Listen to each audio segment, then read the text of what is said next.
चला, नमस्कार, जय महाराष्ट्र आणि सर्वांना शुभ सकाळ। बघा, आजकाल तुम्ही आहे का ह्या वीक मध्ये जास्त बघायला गेलं तर इंट्रीम बजेट हा शब्द आहे का वारंवार आहे का ऐकला असेल। इंट्रीम बजेट आता नेमकं आज आपण ह्या लेक्चर मध्ये का हेच इंट्रीम बजेट म्हणजे काय आणि युनियन बजेट आणि इंट्रीम बजेट ह्यांच्यामध्ये एक्झॅक्ट काय डिफरन्स असतो का हे डिटेल मध्ये बघणार आहे। ठीक आहे, कारण ह्या वर्षी म्हणजे आज 1 फेब्रुवारीला लक्षात ठेवा निर्मला सीतारामन इंट्रीम बजेट मांडणार आहेत। मग इंडियन बजेट न मांडता ते इंट्रीम बजेट का मांडायला लागलेले आहेत ह्या सगळ्या प्रश्नाची उत्तर आपण आजच्या लेक्चर मध्ये का डिटेल मध्ये घेणार आहे। शेवटपर्यंत बघा, व्हिडिओ हा शॉर्ट व्हिडिओ असेल, एक मॅक्स 10 मिनिटाचा व्हिडिओ असेल आणि इम्पॉर्टंट अँड व्हॅल्युएबल इन्फॉर्मेशन तुम्हाला लेक्चर मधनं भेटेल। ठीक आहे, चला तर मग जास्त उशीर न करता करूया लेक्चरला सुरुवात। लेक्चरला सुरुवात करण्याआधी एक इम्पॉर्टंट अनाउन्समेंट आहे, स्किप करू नका, नीट आहे का। आता जे येणारं बजेट आहे लक्षात ठेवा, येणारं बजेट त्या बजेटवर आहे का ह्या बजेटवर आहे का तुम्हाला लक्षात ठेवा म्हणजे आता जे इंट्रीम बजेट येणार आहे ना आणि नेक्स्ट जे नंतर येणारं बजेट आहे लक्षात ठेवा फायनल बजेट, त्या दोन्ही बजेटवर आहे तुम्हाला टोटल आहे का 4 लेक्चर्स भेटणार आहेत। किती म्हणजे महाराष्ट्रात पहिल्यांदा आपण आहे का युनियन बजेटवर आहे का मराठी भाषेमध्ये एक डेडिकेटेड कोर्स आणत आहे, एक्झाम ओरिएंटेड कोर्स। हा आहे का तुम्हाला ह्या कोर्समध्ये पूर्ण आहे का 4 लेक्चर्स भेटणार आहेत, 5 आवर्स आहेत का 5 आवर्स तुम्हाला आहे का व्हिडिओ कंटेंट भेटणार आहे। ह्याच्यामध्ये एकदम मराठी सोप्या सिंपल भाषेमध्ये बजेट तुम्हाला आहे का समजेल असे लेक्चर बघितले की बजेट समजणार, माझी ही गॅरंटी आहे। आणि या बजेटच्या बाहेरचा ह्या पण लेक्चर ह्या कोर्सच्या बाहेरचा एक पण बजेटवरचा क्वेश्चन तुम्हाला एक्झामला म्हणजे दुसरा येणार नाही, आला तर ह्याच्यावरच क्वेश्चन भेटेल। बघा मग ह्या आपल्या बॅच मध्ये युनियन बजेटवरला आहे का तुम्हाला काय काय भेटेल लक्षात ठेवा, 4 लेक्चर्स भेटतील। 4 लेक्चर मधलं पहिलं जे लेक्चर असेल ते आहे का complete analysis of budget 2024 part 1, बजेटच्या कंप्लीट एनालिसिसवर हे पहिलं लेक्चर असेल। दुसरं लेक्चर हे पार्ट 2 असेल त्याच लेक्चरचा लक्षात ठेवा। आणि जे तिसरं लेक्चर आहे ते तिसरं लेक्चर आहे का हिस्ट्री ऑफ बजेटवर असेल, म्हणजे बजेटची प्रिपरेशन कशी झाली, भारतामध्ये बजेट कसं आलं, काय झालं, डिटेलमध्ये हिस्ट्री, आतापर्यंत कुणी किती वेळा बजेट मांडलेला आहे, प्रेझेंट केलेला आहे, सगळ्यात लॉंगेस्ट बजेटचं स्पीच कुणी दिलेला आहे आतापर्यंत, लॉंगेस्ट वर्ड कुणी वापरलेले आहेत, ही सगळी डिटेलमध्ये माहिती आपण हे तिसऱ्या लेक्चरमध्ये बघणार आहे। आणि चौथ्या लेक्चरमध्ये का बजेटच्या रिलेटेड जे इम्पॉर्टंट फॅक्ट्स आहेत का ते फॅक्ट्स बघणार आहेत। आणि ह्या बाकीच्या वरच्या जे तिन्ही लेक्चरमध्ये का लक्षात ठेवा आणि इम्पॉर्टंट फॅक्ट्स मध्ये ज्या गोष्टी आपण बघितलेल्या आहेत त्याच्यावर तुमची एमसीक्यू प्रॅक्टिस आपण ह्या बॅच मध्ये घेणार आहे। आणि फक्त हा कोर्स आहे का लक्षात ठेवा 4 लेक्चर्स असणार आहेत।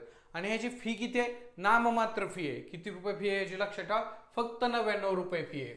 ठीक आहे, फक्त 99 रुपये लक्षात ठेवा। बाहेर नाश्त्याला चायनीज खायला गेलं तर 100 रुपये जातील तुमचे।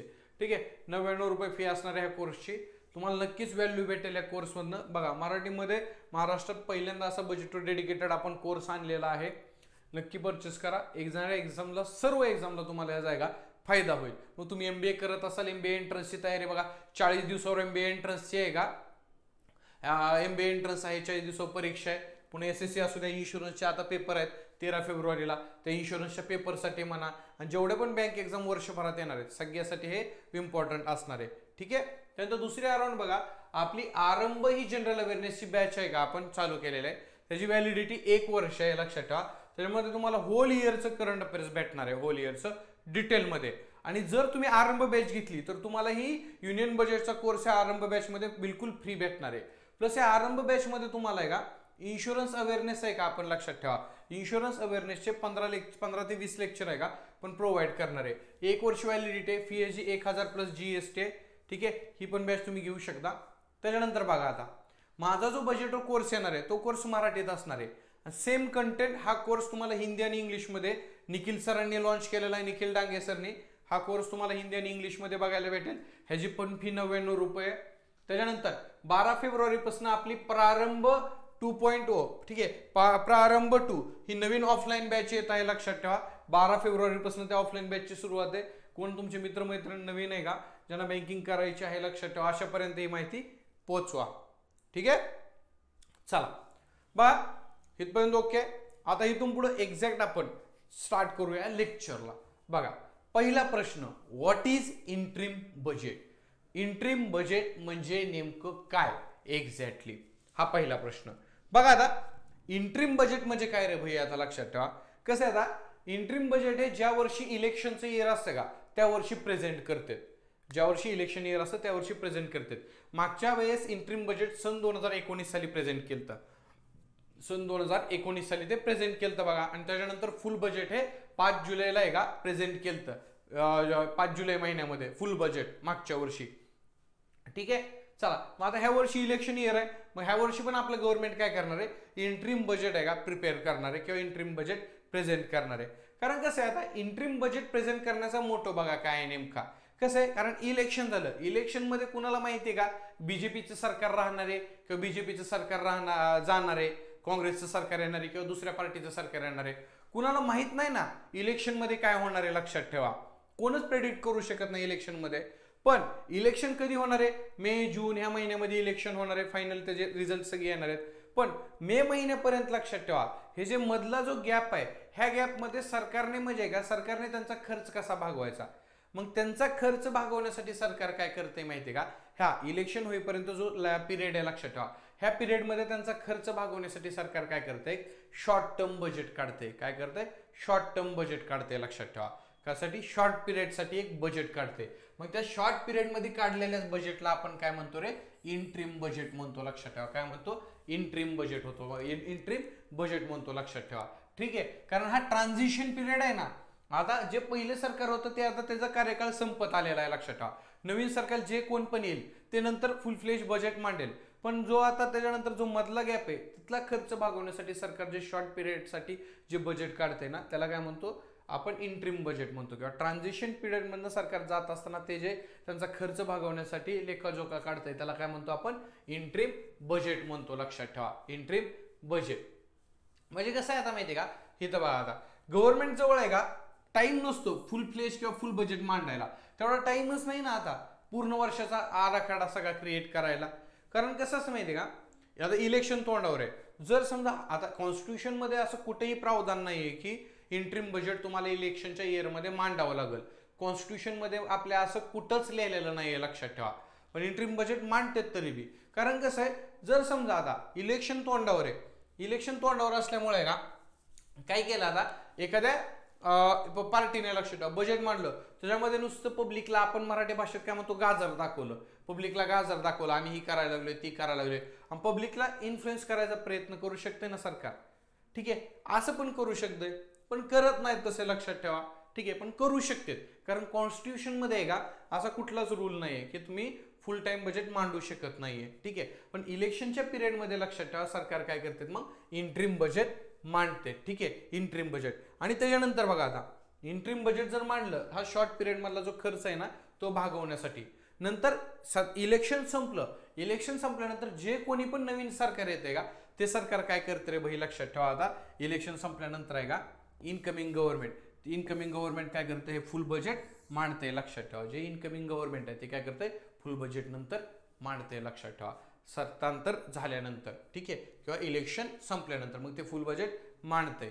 ठीक आहे, फुल बजेट. आणि जे इंट्रीम बजेट आता सपोज करा, लेट सपोज माना की बीजेपीचं सरकार होतं आत्ता आणि इलेक्शन नंतर काँग्रेसचं सरकार येईल, मग इंट्रीम बजेटमध्ये काही प्रावधान केलेले आहेत बीजेपीने, ते नंतर फुल बजेटमध्ये काँग्रेस सरकार चेंज करू शकते. ठीक आहे, असं आहे. माझा अर्थ समजलं असेल तुम्हाला इंट्रीम बजेट म्हणजे नेमकं काय ते एक्झॅक्ट. चला बघा आता तुम्ही इंट्रीम बजेट सोबत आहे का ओट ऑन अकाउंट हा पण शब्द आहे का खूप ऐकला असेल, ओट ऑन अकाउंट. तर एक्झॅक्ट ओट ऑन अकाउंट म्हणजे काय आहे का आपण हे बघूया. बघा ओट ऑन अकाउंट आणि इंट्रीम बजेट हे आहे का वेगळं नाहीये. इंट्रीम बजेटलाच काय म्हणतात, ओट ऑन अकाउंट म्हणतात. इंट्रीम बजेटलाच काय म्हणते, ओट ऑन अकाउंट म्हणतात. पण ओट ऑन अकाउंट काय रे, एक प्रोसिजर आहे. इंट्रीम बजेट घेण्याची काय एक प्रोसिजर आहे. लक्षात ठेवा. म्हणजे कसं असतं बघा आता लक्षात ठेवा. ठीक आहे, जे आपण म्हणतो ना आता की जे आहे का लक्षात ठेवा, जो आता म्हणजे जे ओट ऑन अकाउंट आहे का हे 3 मंथ साठी का बेसिकली 3 महिन्यापुरतं आहे का हे ओट ऑन अकाउंट आहे का. लक्षात ठेवा, हे बजेट आहे का जे आपण म्हणतो इंट्रीम बजेट हे 3 महिन्यासाठी काय करतात रे, रेडी करतात. ॲव्हरेज ऑन ॲव्हरेज 3 महिन्यासाठी रेडी करतात. लक्षात ठेवा. ज्या वर्षी जो आता आहे का हा आपला ट्रान्झिशनचा पिरियड आपण ह्याला म्हणू शकतो, ह्या पिरियडमध्ये जो लागणारा खर्च आहे का त्या खर्चाचं सगळं इव्हॅल्युएशन केलं आपण. इव्हॅल्युएशन केल्यानंतर ह्याचा अप्रुव्हल कुठे घ्यावं लागतं रे, लक्षात ठेवा, ह्याचा अप्रुव्हल पार्लमेंटमध्ये अप्रुव्हल घ्यावं लागतं.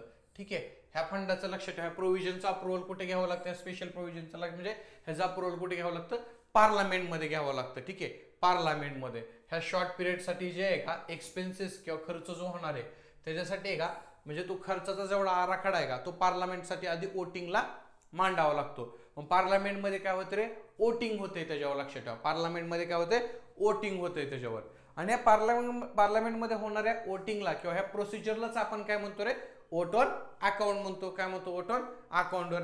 आणि बा इंट्रीम बजेटवरच पार्लमेंटमध्ये आहे का वोटिंग होते ना, प्रोसिजर होते ना, त्यालाच काय म्हणतो, वोट ऑन अकाउंट. म्हणूनच काय म्हणतात की वोट ऑन अकाउंट आणि इंट्रीम बजेट काय डिफरंट नाहीये, एकच आहे. वोट ऑन अकाउंट आणि इंट्रीम बजेट एकच आहे, लक्षात ठेवा, असं म्हणते. ठीक आहे, चला पुन्हा बघा. तुम्हाला म्हणलं तसं आहे का, हे किती महिन्याचं असतं रे, लक्षात ठेवा. नॉर्मली 3 महिन्याचं असतं हे. 3 महिन्यासाठी खर्चाचं सगळ्या गोष्टी म्हणजे खर्च एस्टिमेट करतात, एस्टिमेटेड एक्सपेंडिचर करतात, काढतात ते, लक्षात ठेवा. 3 महिन्यासाठी बघा, 3 3 3 3 3 महिने 3 महिने 3 महिने 3 महिने असं टोटल 1 वर्ष होतंय ना, लक्षात ठेवा. 1 वर्ष होते. 4 क्वार्टरचे मिळून 1 वर्ष. 3 महिन्याचं 1 क्वार्टर बघा, 4 क्वार्टरचं 1 वर्ष कंप्लीट होतंय ना. आणि हे बजेट किती महिन्यासाठी आपण मांडतो, बेसिकली 3 महिन्यासाठी मांडतो. म्हणून ह्याला काय म्हणतात माहिती का, लक्षात ठेवा, 1/4 ऑफ दी, लक्षात ठेवा, estimated expenditure of the entire year. ठीक आहे, असं पण म्हणतात. 1/4 of the estimated expenditure of the entire year असं पण म्हणतात. ठीक आहे, याला काय म्हणतात, 1/4 of the estimated expenditure of entire year पण म्हणतात. ठीक आहे, समजलं. वोट ऑन अकाउंट म्हणजे काय, एक प्रोसिजर आहे, वोट ऑन अकाउंट आणि इंट्रीम बजेट. चला पुढे बघूया आपण आता. पुढे बघा, एक्झॅक्ट बघायला गेलं इंट्रीम बजेट आणि regular budget, regular union budget मधला डिफरन्स एक्झॅक्ट काय बघा. इंट्रीम बजेट किंवा वोट ऑन अकाउंट म्हणजे काय रे भाई, आपण काय बघितलेलं आहे आता, लक्षात ठेवा. पार्लमेंटमध्ये वोटिंग करतात, लक्षात ठेवा. जे येणार, जे आता लक्षात ठेवा, पार्ट ऑफ फिस्कल इयर, जे 1/4 पार्ट आहे, 1/4 पार्ट आहे फिस्कल इयरचा, करंट फिस्कल इयरचा, किंवा 3 महिन्यासाठी जे इलेक्शन इयर असतं, लक्षात ठेवा. ते इलेक्शन इयर मध्ये का जे 3 महिन्यासाठी लागणारा खर्च आहे, शॉर्ट पिरियडसाठी लागणारा जो खर्च आहे, जेव्हा गव्हर्नमेंट ट्रान्झिशन पिरियड मधनं जातं त्या टायमाला लागणारा जो खर्च आहे, किंवा फुल इयरला जेवढं इस्टिमेटेड बजेट आहे त्याच्या 1/4 जो लागणारा खर्च आहे, त्याचं बजेट म्हणजे काय रे, त्याचं बजेट म्हणजे काय रे, इंट्रीम बजेट. त्याचं बजेट म्हणजे काय, इंट्रीम बजेट. आणि रेग्युलर बजेट म्हणजे काय, लक्षात ठेवा, एंटायर इयर साठी जेवढा खर्च का लागणार आहे आपल्याला त्याचा लेखाजोखा म्हणजे काय, इंट्रीम किंवा रेग्युलर बजेट. ठीक आहे, एवढा डिफरन्स आहे, बाकी त्याच्यामध्ये ऍज सच काय नाही इतका वाव करण्यासारखं. ठीक आहे, काय एंटायर इयर साठी जे खर्च लागणार आहे त्याला काय म्हणतात, रेग्युलर बजेट म्हणतात. त्याला काय म्हणतात, रेग्युलर बजेट म्हणतात, लक्षात ठेवा. ठीक आहे, त्याच्यानंतर बघा पुढे आता आहे का, आता इंट्रीम बजेट मांडलं, जे नेक्स्ट येणारं गव्हर्नमेंट आहे ते काय करते रे भाई, आता फायनली नंतर आता समजा जून जुलै मध्ये काय करेल सरकार, आता जे निवडून येईल सरकार ते फुल टाइम बजेट नंतर मांडेल राहिलेल्या पिरियडसाठी, लक्षात ठेवा. राहिलेल्या पिरियडसाठी जे गेलेले दिवस आहेत, लक्षात ठेवा. म्हणजे इंट्रीम बजेट जेवढ्या दिवसासाठी मांडलेलं त्याच्यात जर काही तरतुदी केल्या असतील गव्हर्नमेंटने तर त्या तरतुदी बी काय करू शकते, येणारं गव्हर्नमेंट बदलू शकतं. ठीक आहे बा, हा होता डिफरन्स बिटवीन इंट्रीम बजेट आणि रेग्युलर बजेट. चला आता नीट लक्ष द्या. तुम्हाला मगाशी सुरुवातीला सांगितलं तसं युनियन बजेटवर महाराष्ट्रातला पहिल्यांदा मराठी भाषेमधला आपला डेडिकेटेड कोर्स येत आहे. ठीक आहे, ह्याच्यामध्ये तुम्हाला 4 तासाचं कंटेंट भेटणार आहे आणि हे आपली आरंभ जनरल अवेअरनेसची 1 वर्षाची बॅच आहे.